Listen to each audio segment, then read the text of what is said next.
Anak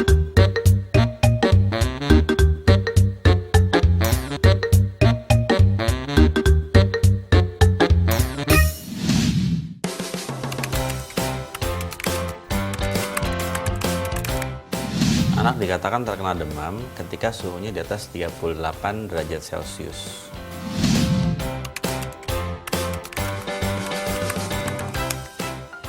Ketika seorang anak demam, maka hal pertama yang harus dilakukan oleh orang tua adalah mencari tahu, ini kira-kira demamnya karena apa. Jadi orang tua harus mulai paham bahwa demam ini respon tubuh terhadap sesuatu. Mungkin ada virus atau bakteri yang masuk, maka harus tubuh menimbulkan demam. Ya, yang kedua, setelah orang tua menganalisis kira-kira demam anak saya kenapa, jangan panik, itu yang paling penting.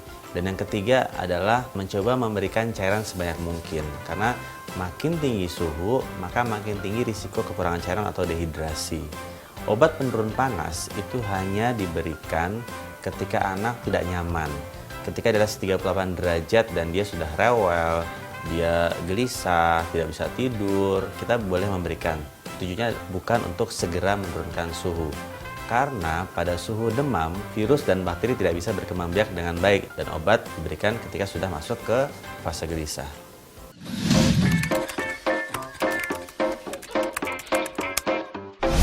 Obat penurun panas itu yang paling sering diberikan ada dua macam ya, paracetamol dan ada ibuprofen. Paracetamol efek samping yang paling sering adalah mengenai organ hati atau liver. Jadi kalau dosisnya berlebih, maka dia bisa berisiko merusak hati. Sedangkan obat yang isinya ibuprofen itu efek samping paling sering adalah ke organ saluran cerna. Jadi kalau dosisnya berlebih, maka bisa berisiko menimbulkan perdarahan lambung.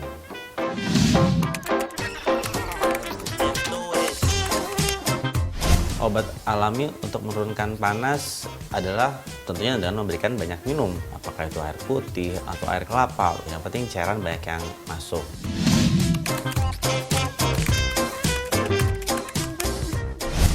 Yang pertama harus tahu dulu berapa berat badan anaknya. Karena kemasan obat penurun panas itu kebanyakan mencantumkan dosis tidak berdasarkan berat badan, tapi berdasarkan usia. Hal yang kedua yang harus pahami adalah apa jenis obat yang akan diberikan. Paling aman dan paling sering adalah paracetamol. Paracetamol itu dosisnya adalah 10-15 mg per kilogram berat badan per kali pemberian. Misalnya anak beratnya 7 kilo kita berikan 70 mg. Kemasan obat penurun panas itu mayoritas dalam volume. Mudahnya adalah misalnya paracetamolnya drops gitu. Kalau berarti 10 kilo kita berikan 1 ml setiap kali dia demam. Dan yang ketiga, ketika kita memberikan obat penurun panas, kita harus paham bahwa jangan berharap anak itu segera turun suhunya. Tapi kita berharap anak ini akan lebih nyaman supaya dia tingkatkan asupan cairannya, anaknya jadi tidak kelelahan dan tidak rewel. Dan yang terakhir adalah kita jangan bermudah-mudah juga untuk memberikan obat penurun panas. Rentang yang paling aman itu adalah paling dekat hanya 4 jam. Bahkan kalau bisa 6 jam atau 8 jam baru kita berikan. Dengan meminimalisir jumlah obat penurun panas yang diberikan dalam satu harinya, maka meminimalisir juga efek samping dari obat penurun panas.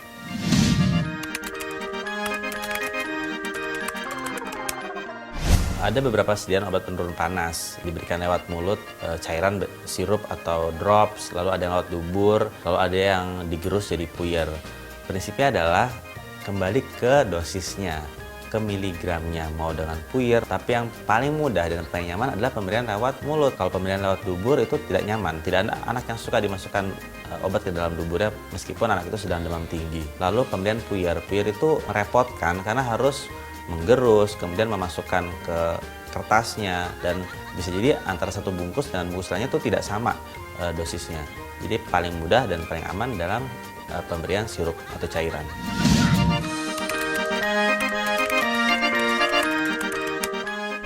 Ketika anak demam, maka ayah bunda harus lihat dulu kondisi anaknya. Kalau anak itu justru lebih nyaman dengan ditanggalkan pakaiannya, tidak memakai pakaian yang tebal, cukup pakai pakaian tipis saja. Tapi kalau dia menggigil, kedinginan, kemudian suhunya baru naik sampai tinggi, maka ketika dia menggigil kedinginan, kita pakaikan dulu selimut, kita pakaikan jaket. Jadi apapun kondisinya, kita buat anak itu lebih nyaman. Bahkan salah satu cara untuk menurunkan suhu adalah dengan merendam, dengan mengompres. Anak-anak yang tidak mau dikompres bisa kita mandikan, kita rendam di air hangat selama beberapa menit, 10-15 menit, nanti panasnya akan turun dengan sendirinya.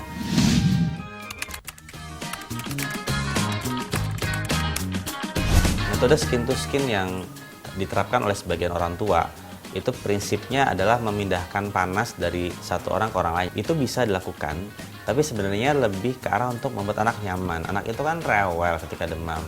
Dia butuh untuk dipeluk, ditenangkan, digendong. Kalaupun anaknya ternyata justru dengan digendong, ditenangkan, dipeluk malah tidak mau gitu, kita tidak harus memaksakan metode skin to skin tersebut. Yang terpenting adalah jaga jangan sampai kekurangan cairan dengan memberikan minum yang cukup banyak.